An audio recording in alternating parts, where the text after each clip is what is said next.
Hey guys, how's everyone doing? Now today we're going to talk about the 12 spies that were sent in. You can find what I'm getting ready to read in Numbers chapters 11, 13, and 14. Now life in the desert was tough. The people had to move from one place to another, and sometimes they would remember of the land and things they'd left behind, and they would start complaining about having to travel and the new place they were at.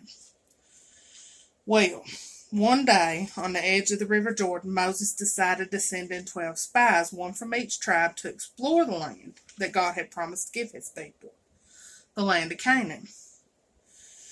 Moses chose Joshua and another brave young man named Caleb, and 10 others. He said, "See what the land is like.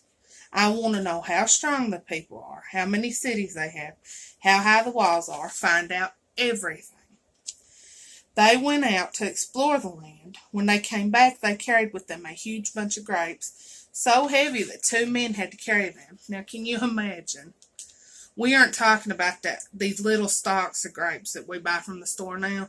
We're talking about these were so big and so many that it took 2 men to carry them off of one branch.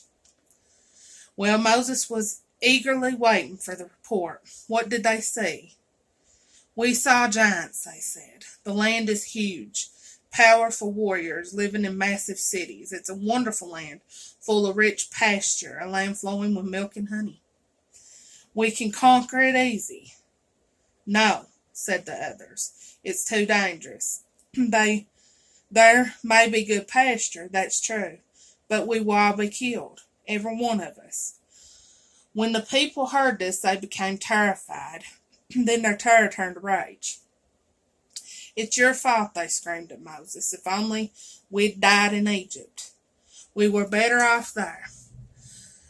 Someone called out, and then another shouted, "Let's choose a new leader to take us back to Egypt." But Joshua stepped forward, and Caleb. And they said that the land was good, and the Lord had brought them there, and would bring them into it. He told them that the Lord was with them, and to not fear. But they would not listen, and they threatened to stone Joshua and Caleb. Because of this, God's judgment fell on the Israelites. "Not one of you who left Egypt," said God, "will enter the promised land. Not one.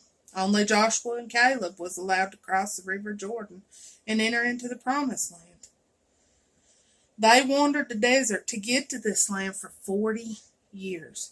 Now, this was just supposed to be a 40-day trip. But it was 40 years before they reached that land. Because of their disobedience, God made them wander the wilderness for 40 years.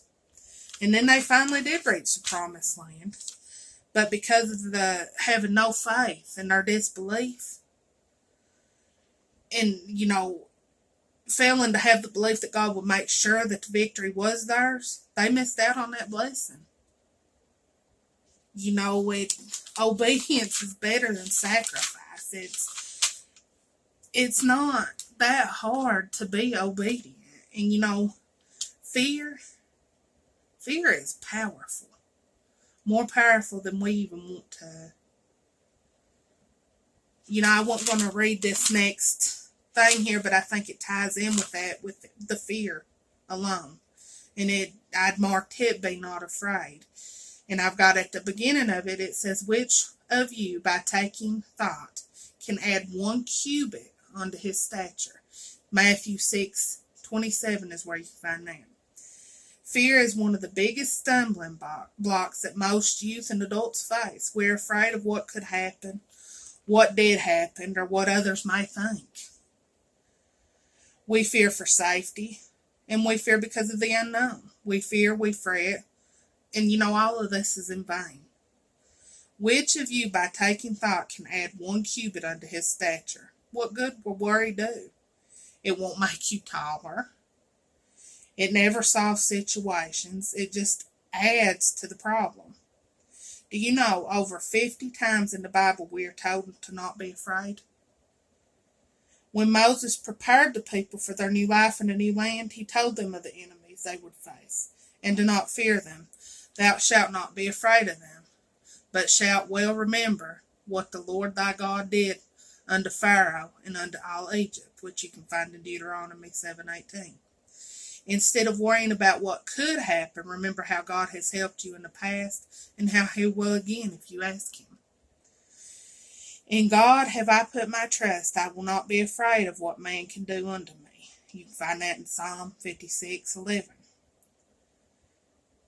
No Christian ever falls beneath today's load. We only fall when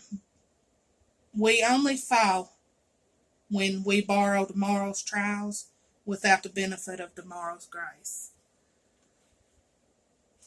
The main thing is trusting God, because I can promise you, if you will hold your faith and trust in God, that it will be took care of. It don't matter the situation.